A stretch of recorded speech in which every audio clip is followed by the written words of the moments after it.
Episode 14. Kami tiba di rumah Abi dan Umi tepat pukul 21.30 malam. Mobil hitam milik Abi telah terparkir rapi di dalam garasi saat Mas Yazid hendak ikut memarkir di sebelahnya. Kami saling berpandangan, seolah ingin berkata bahwa sebentar lagi pasti akan terjadi prahara besar. Sebab, si tuan rumah ternyata telah berada di istananya duluan. Aku dan Mas Yazid saling berpegangan tangan. Kami takut-takut melangkah ke dalam. Untung Mas Yazid selalu membawa kunci serep rumah ini. Jadi, kami tak perlu memencet bel karena itu bakal semakin membuat mertuaku berang. Saat pintu berhasil kami buka, maka tampaklah di depan sana, duduk sambil menangis sosok Dinda yang tengah berada dalam pelukan Umi. Ada pula Azka yang terdiam sembari menundukkan kepala, duduk lemas di samping sosok Abi yang sama resahnya. Tiba-tiba, Abi yang tengah duduk menopang kepala dengan suara daun pintu yang Mas Yazid dorong. Pria bertubuh gemuk itu melangkah ke arah kami dengan ekspresi wajah yang sangat geram. Sontak aku merasa ketakutan luar biasa.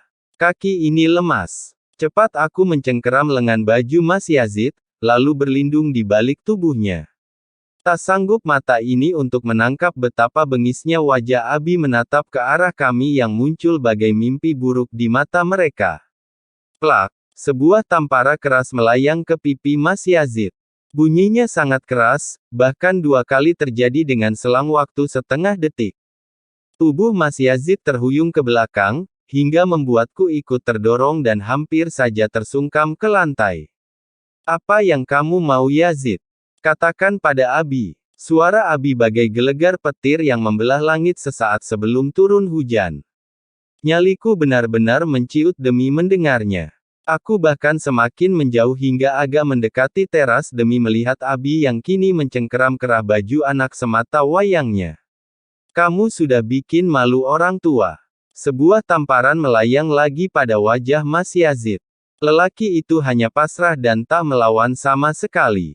Abi, hentikan. Aku berusaha untuk masuk di antara serangan Abi terhadap Mas Yazid. Namun, sialnya, tubuhku malah didorong keras oleh Abi hingga tersungkur di lantai. Jangan ikut campur urusan keluarga kami, Almira. Kamu kalau sudah tidak mau ikut aturan rumah ini, silakan saja angkat kaki sekarang. Makian Abi begitu keras, hingga gendang telinga dan jantungku seakan mau pecah. Jangan ditanya bagaimana perasaanku kini. Hancur luar biasa. Bukan Mas Yazid yang tadi kubela, tetapi Azkalah yang kini bergerak cepat dan menolongku untuk bangkit berdiri. Lelaki itu memapah tubuhku yang rasanya remuk redam akibat terjungkal di kerasnya ubin marmer rumah mewah ini. Kamu, Azka, sejak sering ke sini, kamu selalu saja membantu Almira. Ada apa? Kamu punya maksud kepadanya? Abi menoleh ke arah aku dan Azka. Telunjuknya tepat mengarah ke hidung mancung milik lelaki yang tengah memapahku ini. Maaf, Abi. Aku hanya tidak tega melihat perempuan sakit. Aku cuma teringat akan pesan almarhumah umiku yang meminta agar anak lelakinya bisa melindungi siapapun yang sedang membutuhkan. Berani sekali ucapan Azka. Namun, kalimat itu betul-betul efektif membuat sosok keras Abi terdiam 1000 bahasa. Azka lalu membawaku ke sofa, duduk berhadapan dengan Umi yang terus menenangkan Tang Dinda. Perempuan itu masih saja terseduh bagai bocah yang kehilangan mainan kesayangan. Pokoknya, Dinda mau Mas Yazid minta maaf. Terdengar jelas olehku kata-kata dari mulut Dinda yang tengah berada dalam dekapan Umi. Meski parau dan terisak, masih sempat-sempatnya dia meminta Mas Yazid untuk memohon maaf, padahal yang bersalah adalah dia sendiri. Sabar Din. Lihat, Abi sudah marah besar pada anak tunggalnya. Ini semua demi kamu. Umi terlihat begitu sabar dan penyayang pada Dinda. Dia tak hentinya mengusap rambut blonde milik Dinda yang dijepit ke belakang. Aku takut-takut mengalihkan pandangan ke arah Mas Yazid yang mati kutu berhadapan dengan Abi. Kedua lelaki itu masih berdiri beberapa meter dari pintu, tepatnya di depan sofa yang tengah kami duduki ini. Yazid, kamu sudah bikin malu kami semua. Terutama Dinda. Sekarang, minta maaf padanya. Kalau tidak, sebaiknya kalian berdua angkat kaki saja dari rumah ini dan jangan bawa apapun kecuali baju yang melekat di badan. Mau kamu? Abi terus menghardik Mas Yazid yang kini tampak babak belur dengan rambut yang semrawut. Ujung bibir suamiku itu bahkan tampak jontor dan mengeluarkan tetesan darah segar. Air mata ini meleleh deras kala sadar bahwa tak ada daya upaya seorang Mas Yazid di hadapan kerasnya sang Abi. Jawab Yazid. Abi kembali meraih kerah baju anaknya. Meski tinggi Abi berada di bawah Mas Yazid beberapa senti, tetapi tetap saja pria muda itu kalah melawan sang ayah. Lebih tepatnya mengalah. Mungkin memang Mas Yazid yang lemah dan tak punya nyali untuk memberontak. Tidak, Bi. Mas Yazid menjawab dengan terbata. Matanya tampak berkaca dan benar, tak lama kemudian luruhlah air matanya membasahi pipi. Maafkan Yazid. Suamiku yang telah babak belur itu lantas memeluk tubuh sang Abi. Badannya sampai berguncang dengan air mata yang kulihat semakin membanjiri wajahnya yang terluka. Kini mulai terlihat, pipi kanan Mas Yazid tampak lebam dan bengkak. Ya Allah, tega sekali Abi terhadap kami. Hanya karena Dinda yang masih bukan siapa-siapa Mas Yazid kecuali hanya sebatas sepupu, Abi tak pikir panjang lagi untuk melayangkan pukulan sekeras tadi.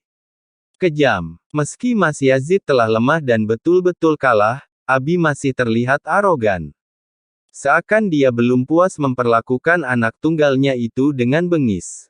Setan apa yang telah merasuki si Haji Mabrur tersebut sampai dia bisa melakukan tindakan paling keji yang pernah kulihat selama kurun 7 tahun belakangan ini. Sebegitu pentingnyakah Dinda bagi mereka? Dengan kasar, Abi melepaskan tubuh Mas Yazid.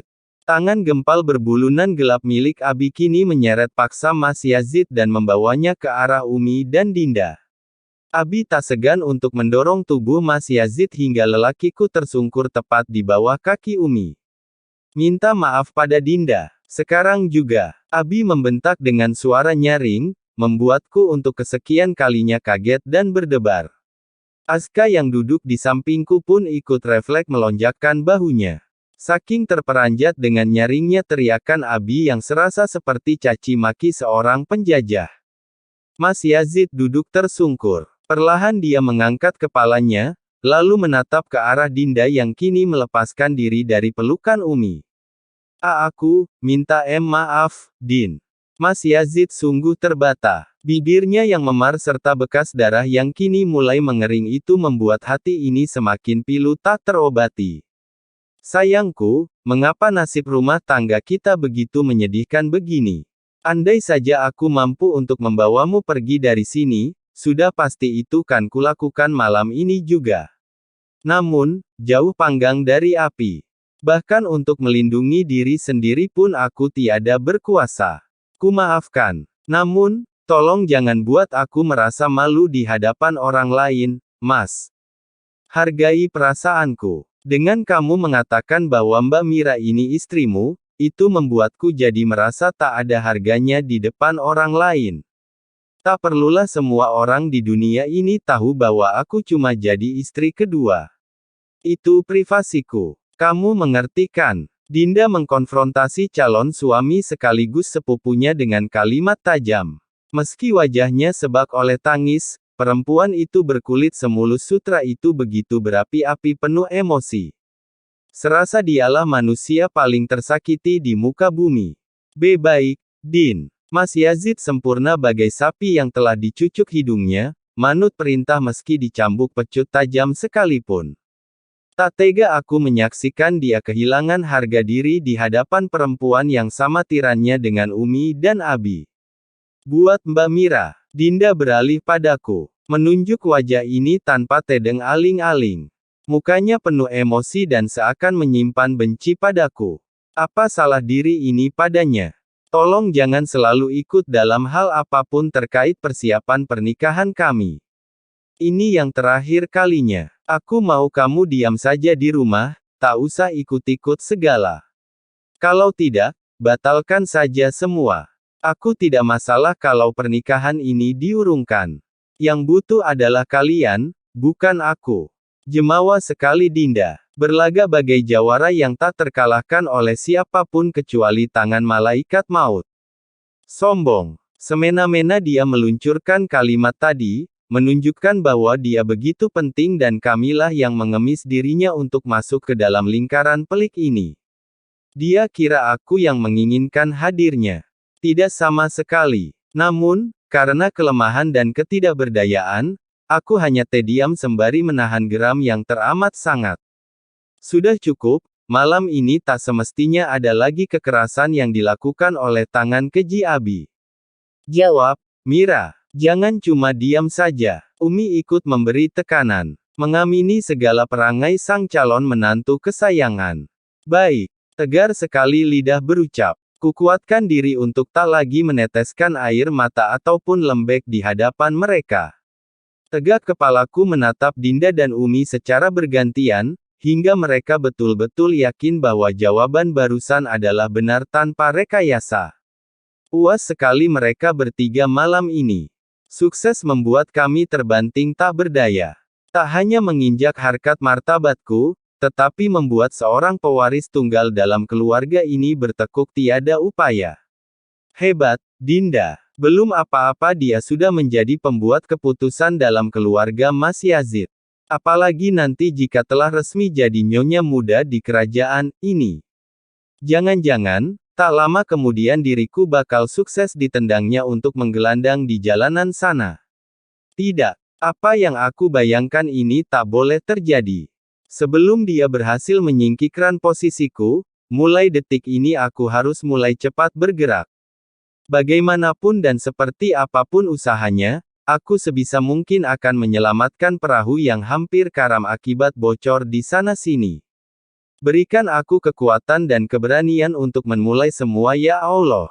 Aku tahu bahwa diri ini lemah dan terkadang tak memiliki akal panjang.